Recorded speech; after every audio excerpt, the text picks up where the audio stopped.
بسم اللہ الرحمن الرحیم۔ السلام علیکم ناظرین، فدا عدیل ہوں اور آپ ڈیلی میدان دیکھ رہے ہیں۔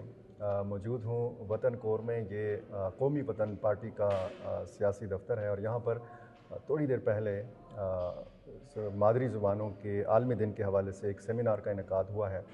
اس سیمینار سے خطاب کیا ہے معروف دانشور نیشنل ڈیموکریٹک موومنٹ کے مرکزی رہنما سینیٹر آفراز سیاب خٹک صاحب۔ خٹک صاحب بہت شکریہ جی۔ ایک تو موجودہ حالات کے حوالے سے میں آپ کے خیالات ویسے تو ہم جانتے رہتے ہیں، لیکن میں اس چینل کے توسط سے جاننا چاہ رہا ہوں، اپنے ناظرین تک پہنچانا چاہ رہا ہوں کہ جو اس وقت صورتحال پاکستان اور افغانستان کے بیچ میں ہے، بہت زیادہ ہمیں لگتا ہے کہ کشیدگی ہے، تعلقات ٹھیک نہیں ہیں، اور بنیادی مسئلہ جو ہے وہ ایک تاثر ہے کہ ٹی ٹی پی کا ہے۔ خیبر پختونخوا حکومت نے ایک وفد بھی بھیجنے کا اعلان کیا ہے، اور ریسنٹلی آپ کو پتہ ہے کہ حکومت پاکستان نے ایک فیصلہ کیا ہے افغان مہاجرین کے انخلاء کے حوالے سے۔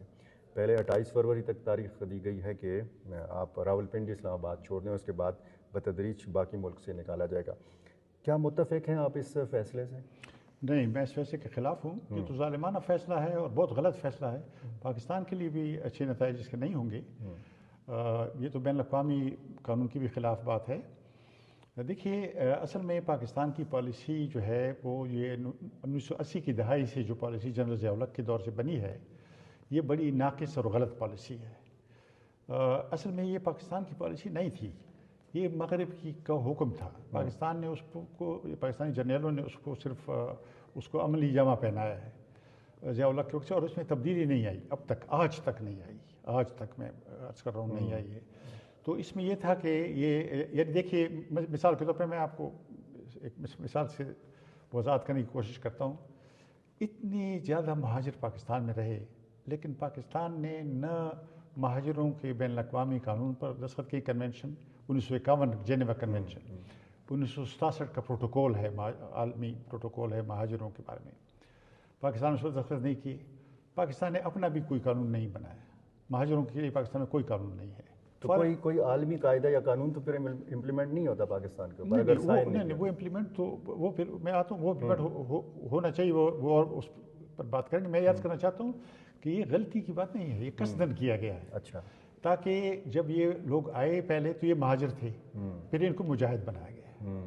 یہ تمام بین الاقوامی قوانین کی خلاف ورزی تھی، لیکن اس میں مغرب بھی شامل تھا، پاکستان بھی شامل تھا، اور لوگ بھی شامل تھے۔ افغانستان میں یہ لڑائی لڑوانا چاہتے تھے، سوویت یونین کے خلاف امریکہ لڑائی لڑنا چاہتا تھا، اور پاکستان جو تھا وہ امریکہ کے لیے کام کر رہا تھا۔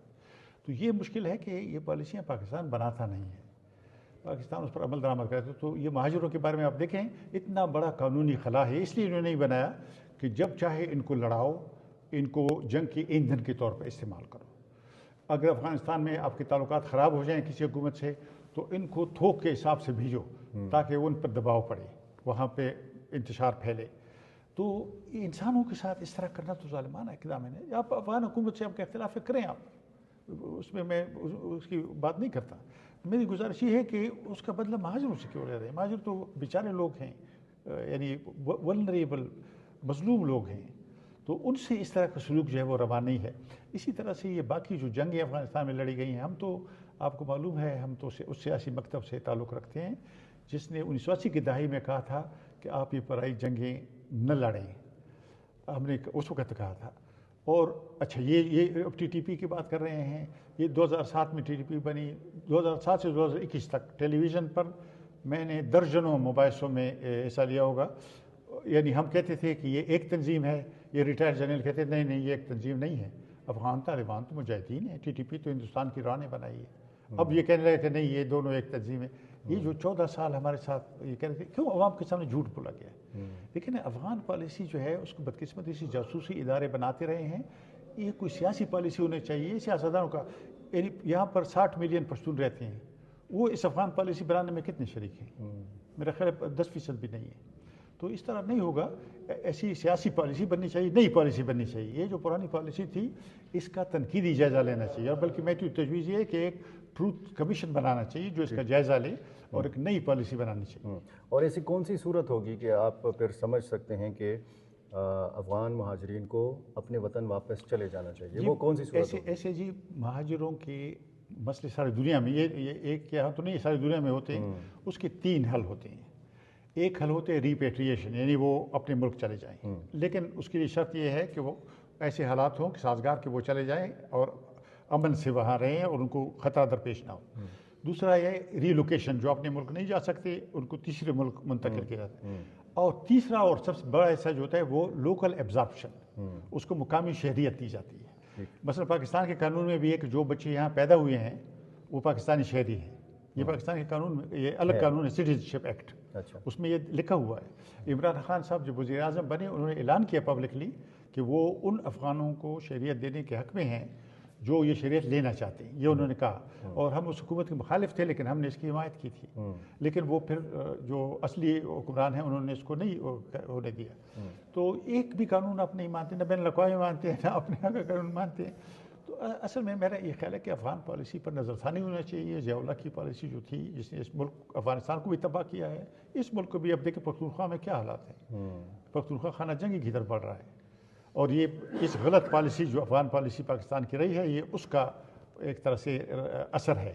تو اور یہ جو صوبائی حکومت نے وفد بھیجنے کا اعلان کیا ہے، جی مجھے اس سے کوئی زیادہ امید نہیں۔ ایک تو یہ ہے کہ اصل سوال میں پہلے پوچھنا چاہتا ہوں، یہ تو میں تو اسلام آباد میں سیمیناروں میں بھی کہتا رہا ہوں، لوگوں سے پوچھتا رہا ہوں کہ یہ پالیسی آپ کب بدلیں گے، زبانی نہیں عمل میں۔ زبانی کہتے ہیں جی اسٹریٹجک ڈیپتھ یا گہرائی، اسٹریٹجک گہرائی ہم نے چھوڑ دی ہے لیکن عمل میں نہیں چھوڑی، تو یہ کب چھوڑیں گے؟ یہ انتہا پسندی کے کارخانے چل رہے ہیں، تشدد کے کارخانے یہاں پر چل رہے ہیں، یہ کب بند ہوں گے؟ یہ جو آپ نے ذکر کیا کہ ٹی ٹی اے اور ٹی ٹی پی کا ذکر کیا کہ یہ دونوں ایک تنظیم تھے، ایک تنظیم ہے، تو آج آپ سمجھتے ہیں کہ گٹ طالبان کا بھی وجود ہے؟ گٹ طالبان تو جو ہماری انٹیلیجنس ایجنسیاں استعمال کرتی ہیں ان کو گٹ طالبان کہتی ہیں۔ ہم اور آپ تو یہاں کے رہنے والے لوگ ہیں، ہمیں تو جانتے ہیں، یہ آج بھی اب کچھ بیڈ طالبان ہیں، یہ وہی طالبان ہیں چند کچھ عرصہ پہلے یہاں گٹ طالبان تھے، خصوصاً یہ ساؤتھ میں ہمارے جو وزیرستان والے ہیں ان میں بہت سے آج جو ان سے لڑائی لڑ رہے ہیں یہ وہی لوگ ہیں جن کو انہوں نے مقتدر بنایا تھا، بٹھایا تھا انٹیلیجنس ایجنسیوں نے۔ تو اصل بات یہ ہے کہ ان سے پوچھا جائے کہ بھائی آپ کیوں ایسا کرتے رہے ہیں، اور آئندہ کے لیے ایسا نہ کرنے کے لیے پالیسی بنائی جائے۔ آج خٹک صاحب اگر افغانستان پر طالبان کا کنٹرول ہے اور پھر پاکستان اور افغانستان کی کشیدگی بھی ہے، تو وہ ایسی کون سی صورت ہے کہ دونوں ملکوں کی کشیدگی ختم ہو اور تجارت پہ توجہ دی جائے؟ اصل میں یہ ہے کہ عوام دشمنی دونوں ملکوں میں موجود ہے، آپس میں حکمرانوں کے تعلقات ٹھیک ہیں، میں نہیں سمجھتا کہ کوئی بہت ان میں، یہ جو افغان طالبان کے لیڈر ہیں ان کی یہاں بڑی جائیدادیں ہیں، ان کی انویسٹمنٹ ہیں، یہ آتے جاتے ہیں، کسی نے ان کو روکا نہیں ہے، ان کی جائیدادوں کو کسی نے ہاتھ نہیں لگایا ہے۔ ہاں البتہ عام افغان کو زمین میں دفنایا جا رہا ہے، اور عام پاکستانی بھی شاید ادھر نہیں جا سکتا، لیکن یہ کہ عوام کے لیے مشکلات ہیں۔ جو حکمران ہیں طالبان اور پاکستانی وردی والے ان کے درمیان دشمنی نہیں ہے۔ بہت شکریہ۔